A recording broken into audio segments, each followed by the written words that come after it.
Hey guys, welcome back to another Happy for Us video. So today I am coming at you with our corned beef and cabbage recipe. We always make this for St. Patty's Day. We love it, love it, love it. It's amazing, but we're gonna make it right now for the summer.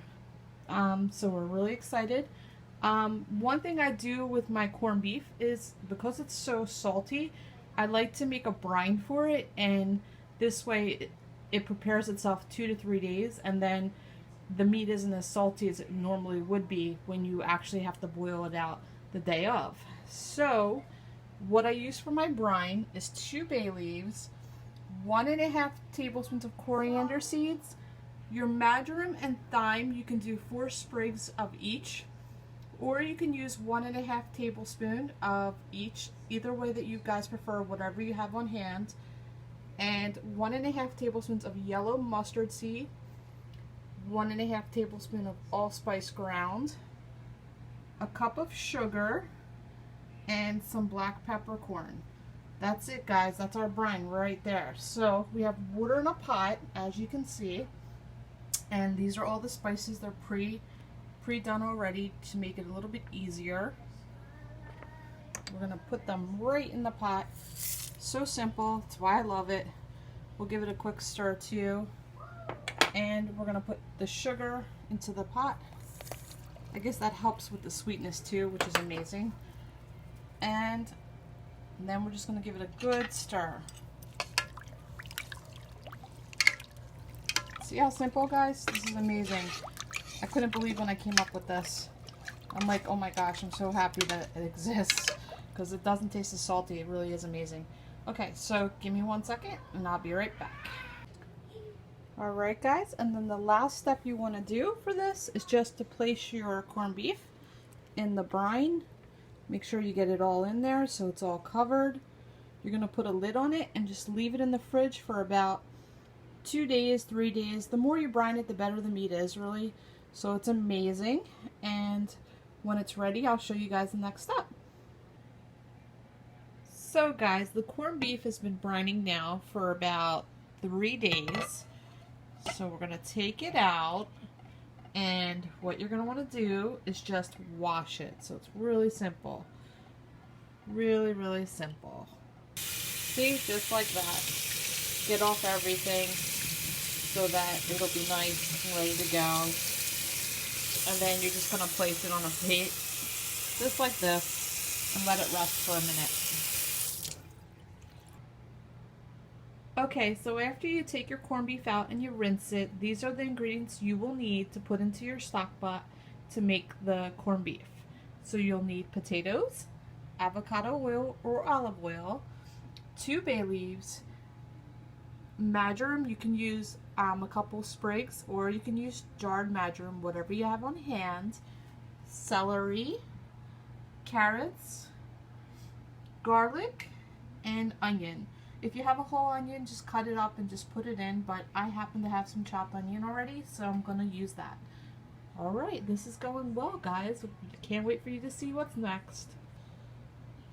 So at this point, I chopped up all my vegetables to get them ready for the stock pot, and I'm going to take the avocado oil, and I'm just going to pour enough so that it coats the pot, just like that. And turn your heat on right here to 6 and let it start to heat up. And as that's heating up, I'm going to add in the garlic. There's 3 cloves and some chopped onion. You can use a whole onion, it's up to you guys, whichever one you prefer. So that's great. And we're just going to let that start to cook up, and then we'll continue from there. Okay guys, so we are at the sizzling point, which is awesome, and what we're going to do from there is just add in the rest. So you're going to take your carrots, place them into the pot,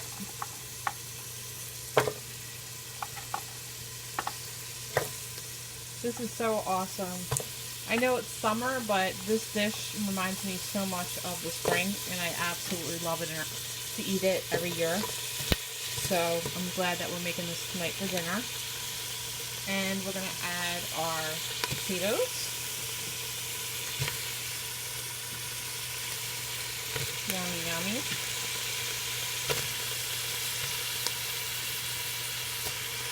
Almost in.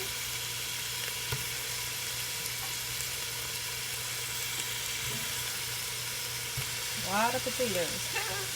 That's the most that I think you have from this dish, which is great. Alright. And then just put in your bay leaf. And then the last thing you need to do is grab your corned beef. And you're going to take that and you're going to place it in your stock pot. Give this a couple of minutes, and then you're just going to fill it up with water, and from there I'll show you the next step. This is so delicious and so easy. I love one-pot meals, I really do.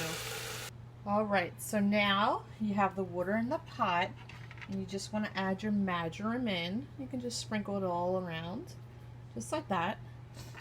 And what we're waiting for is for it to bubble up, and as it bubbles up, you will take a spoon and you will just go around where you see any white, like, I don't know what to call it, foam, and just take it and get rid of it. You don't want that in the corned beef.